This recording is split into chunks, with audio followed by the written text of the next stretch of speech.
6 জন নারীর জীবনীর কথা আমি রেকমেন্ড করি, সাজেস্ট করি যে 6 জন নারীর জীবনী মুখস্থ, ঠোঁটস্থ, অন্তস্থ থাকতে হবে প্রতিটা নারীর জন্য। আশা করি মায়েরা, বোনেরা শুনছেন, আশা করি আপনারা কান লাগিয়ে শুনতেন, অনুধাবন করার চেষ্টা করছেন। আপনাদের জন্য 6 জন নারীর জীবনী পড়া অবধারিত। সংক্ষেপে বলো, কয়জন? 6 জন। গুনেন।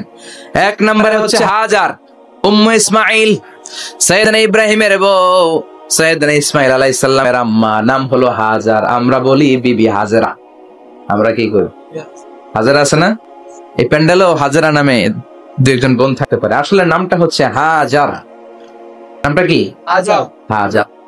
এই হাজার হচ্ছে আপনাদের 1 নাম্বার মডেল। 2 নাম্বার কুখ্যাত সন্ত্রাসী ফেরাউনের বউ আসিয়া আপনাদের 2 নাম্বার মডেল। 3 নম্বরে ঈসা আলাইহিস সালামের আম্মা মারিয়াম আলাইহিস সালাম আপনাদের মডেল।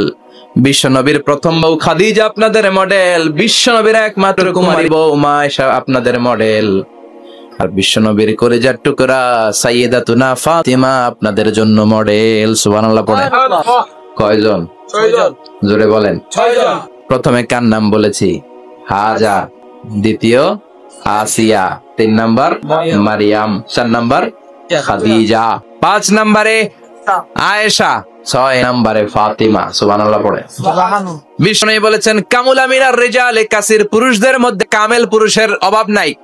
ওয়ালাম ইয়াকমুল মিনান নিসা ইল্লা আরবা, নারীদের মধ্যে কামেল নারী হচ্ছে 4 জন। কয়জন? 4 জন। এরপরে আবার বাড়ালেন আয়েশার কথা, আবার বাড়ালেন ফাতেমার কথা, মোট হয়ে গেল 6 জন। সুবহানাল্লাহ পড়েন। মোট কয়জন? আসলে এই 6 জনের জীবনী থেকে একটা একটা করে শিক্ষা আমরা মনে রাখার চেষ্টা করি, তাহলে জীবন উজালা হয়ে যাবে। কয়টা করে শিক্ষা? হাজার আলাইহিস সালাম, ওনার জীবনী থেকে শিক্ষা হচ্ছে তাওয়াক্কুল আলাল্লাহ, বিপদে আপদে সবসময় ভরসা কার উপর? আল্লাহর তাওয়াক্কাল আলাল্লাহি ফাহুয়া হাসবু, যে ব্যক্তি আল্লাহর উপর ভালো করে তাওয়াক্কুল করে একমাত্র আল্লাহই তার জন্য যথেষ্ট হয়ে যায়। সুবহানাল্লাহ। সুবহানাল্লাহ পড়ছেন? পড়েন সুবহানাল্লাহ। হাজার আলাইহিস সালাম, ওনার জীবনী থেকে শিক্ষা হচ্ছে আল্লাহর উপর তাওয়াক্কুল। সাইয়েদনা ইব্রাহিম আলাইহিস সালাম সাইয়্যিদাতুনা হাজারকে নিয়ে, দুধের বাচ্চা ইসমাইলকে নিয়ে মক্কার মরুজমিনের মাঝখানে রেখে আসলেন। মানুষ নাই, প্রাণী নাই, খাওয়ার পানি নাই, কোনো পশু পাখি নাই, আকাশের পাখিও নাই, কেউ নাই, একটা মাত্র পানির মশক। একটা মশকের ভেতরে সামান্য কিছু পানি। দুধের বাচ্চা ইসমাইলকে নিয়ে সাইয়্যিদাতুনা হাজার দাঁড়িয়ে রইলেন। কোনো কথা না বলে বিবি আর বাচ্চাকে রেখে চলে যাচ্ছেন। চোখের পানি ছেড়ে সাইয়্যিদাতুনা হাজার ডেকে বললেন, ইব্রাহিম একটু দাঁড়াও। কথা নাই, বার্তা নাই, কিছুই বললা না। কি আমার অপরাধ? কেন এই ধুধুমরু প্রান্তরে আমাকে দুধের বাচ্চাটারে রেখে গেলা? শুধু একটা কথাই জানতে চাইবো, এই যে আমাদেরকে রেখে পাষণ্ডের মতো তুমি চলে যাও, এটা কি তোমার নিজের ইচ্ছায় নাকি আল্লাহর ইচ্ছায়? সাইয়েদনা ইব্রাহিম কোনো কথা না বলে শুধু প্রশ্নের উত্তর দিলেন, বললেন আল্লাহর ইচ্ছায়। কার ইচ্ছায়? নবীরা নিজের ইচ্ছায় কিছু করে না, যেটাই করে করে কার ইচ্ছায়? আল্লাহর। সাইয়্যিদাতুনা হাজার বললেন, ইযান লা ইউদাইয়ুনাল্লাহ, তোমার ইচ্ছায় যদি আমাদেরকে রেখে না যাও, আল্লাহর ইচ্ছায় যদি রেখে যাও, তাহলে আমার ভরসা আছে আল্লাহ আমাদেরকে নষ্ট হতে দিবে না, আল্লাহ আমাদেরকে কোনো কষ্ট দিবে না, আমার আল্লাহই আমার জন্য যথেষ্ট। সুবহানাল্লাহ। আপনারে মায়েরা যারা আছেন, আপনাকে আর আপনার 2 সন্তানকে নিয়ে আপনার স্বামী সিলেটের হাকালুকে হাওরের মাঝখান দিয়ে রেখে আসছে। কি করবেন? পিছনে পিছনে দৌড়াবেন, গালাগালি শুরু করবেন। যদি বলে আল্লাহর ইচ্ছায় তোমারে রেখে গেলাম, জীবনেও মানতে চাবেন না, বলবেন তোরেও বাদ দিলাম, তোর আল্লাহরেও বাদ দিলাম। আছে না নাই? কিন্তু সাইয়্যিদাতুনা হাজার কেমন নারী ছিলেন? একটা টু শব্দ করেন নাই। শুনতেছেন? কেন ইমাজিন, কল্পনা করতে পারেন? ধুধুমরু প্রান্তর, খাওয়ার কিছু নাই, পান করার কিছু নাই, কথা বলার মতো একটা মানুষ নাই, রৌদ্রের তাপ মরুভূমির বালুর উপরে এমন ভাবে পড়ে। সৌদি আরবের মরুভূমি যারা দেখেছেন, প্রচন্ড বালুর মধ্যে চাল রেখে দিলে চালগুলো মুড়ি হয়ে যায়। ওই প্রচন্ড মরুভূমির মধ্যে দাঁড়িয়ে বললেন, যদি আল্লাহর ইচ্ছা হয়, আমার আল্লাহ আমার জন্য যথেষ্ট। ঠিকই আল্লাহ যথেষ্ট হয়েছেন। এই মহিলাকে দিয়ে মক্কা আবাদ হয়েছে। মক্কায় কোনো মানুষ থাকতো না, এখন মক্কায় গেলে জায়গা পাওয়া যায়। 25 লক্ষ লোক আমরা হজ করেছি এবার।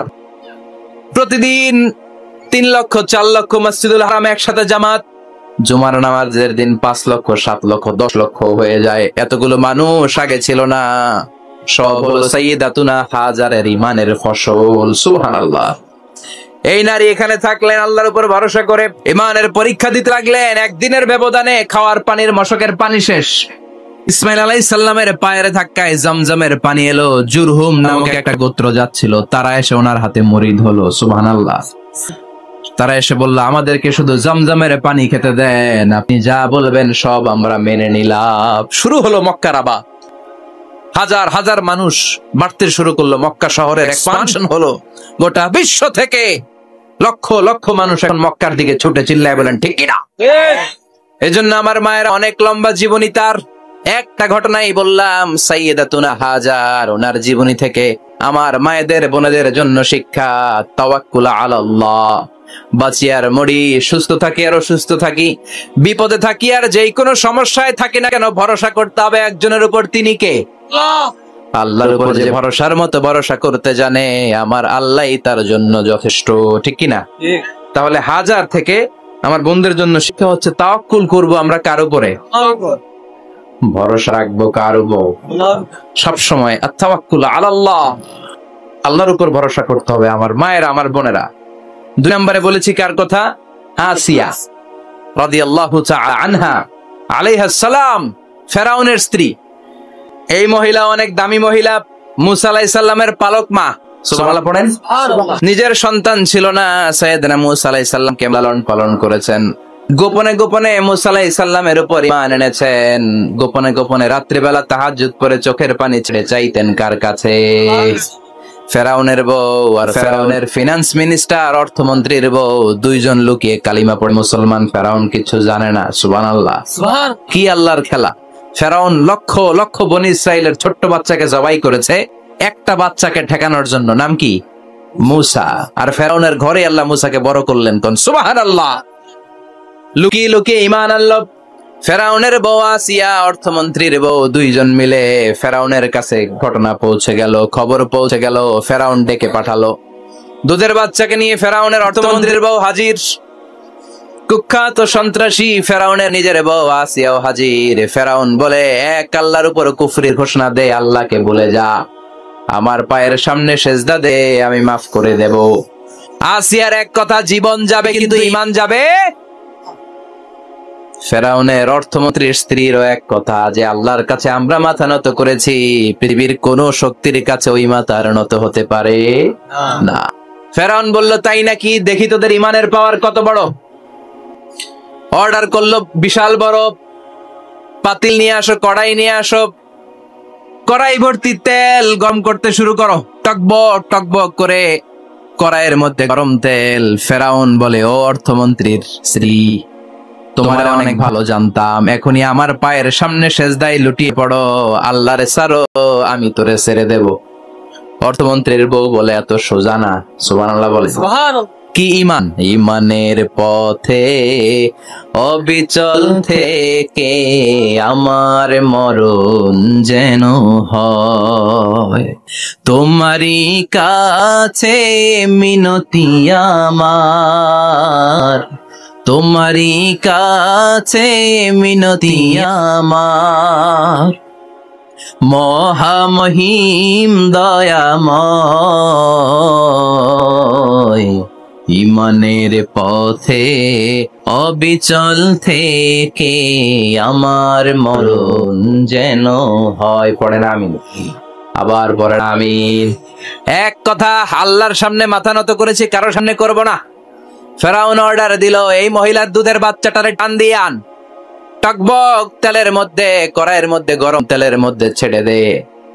মায়ের চোখের সামনে দুধের বাচ্চাকে গরম তেলের মধ্যে ছাড়ে। হিসাবটা কি সহজ নাকি? কথা বলেন না। চিৎকার দিয়ে মা কেঁদে ওঠে, ছেড়ে দাও। ফেরাউনের নির্দয় অন্তরে দয়া হয় না। দুধের বাচ্চাটারে তেলের মধ্যে ছেড়ে দেওয়ার পরে মুহূর্তের মধ্যে ছেলেটা রোস্ট হয়ে যায়। কিন্তু ছেলেটা হাত উঁচু করে ডেকে বলে, মা ভয় পেও না, তোমরা দেখো টকবগে কড়াইয়ের ভেতরে তেল, আসলে মা এটা আগুন না, এটা জান্নাতের বাগান। ও মা, ফেরাউনের দিকে তাকাস না রে মা, আমার মতো দৌড় দিয়ে তেলের মধ্যে ঝাঁপ দে। আল্লাহু আকবার।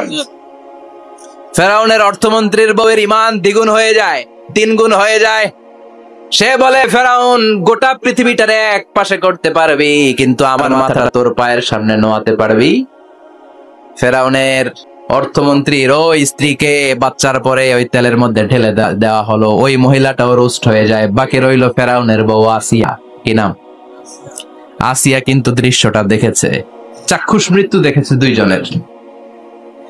ফেরাউন বলে, আসিয়া কত অন্তরঙ্গ সম্পর্ক আমাদের, আজীবন কত ভালোবাসা ছিল, কত খুনসুটি ছিল, কিন্তু আমার পায়ের মধ্যে সেজদা দিয়ে প্রমাণ কর তুই আমারে ভালোবাসিস। আসিয়ারও একই কথা, জীবন দিব কিন্তু ঈমান দিব না। ফেরাউন বলে, তোকেও আমি ছাড়বো না, তোকে আমি উলঙ্গ করব। হাজার হাজার মানুষের সামনে আসিয়ার কাপড় টেনে নেওয়া হলো, তক্তার মধ্যে শুইয়ে তক্তার মধ্যে হাতে পায়ে পেরেক মারা হলো।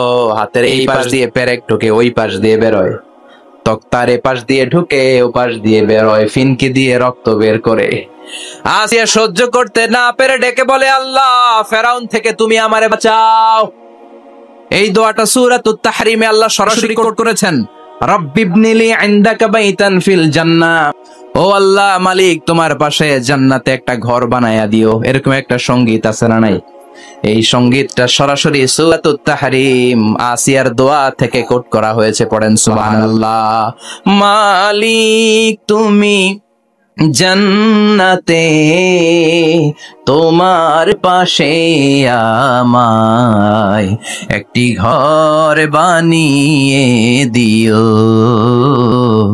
একটি ঘর বানিয়ে দিও, সে বিভীষিকাময় মহাদিনে তোমার প্রতিবেশী করে নিও। মালিক তুমি জান্নাতে তোমার পাশে আমায় একটি ঘর বানিয়ে দিও, একটি ঘর বানিয়ে দিও। আল্লাহু আকবার। সেই 5000 বছর আগের দোয়া আজও আমরা তাফসীর মাহফিলে গান বানিয়ে বলি। 5000 বছর আগের কথা আজও আমরা কোরআনের আয়াত হিসেবে পড়ি। আল্লাহু আকবার।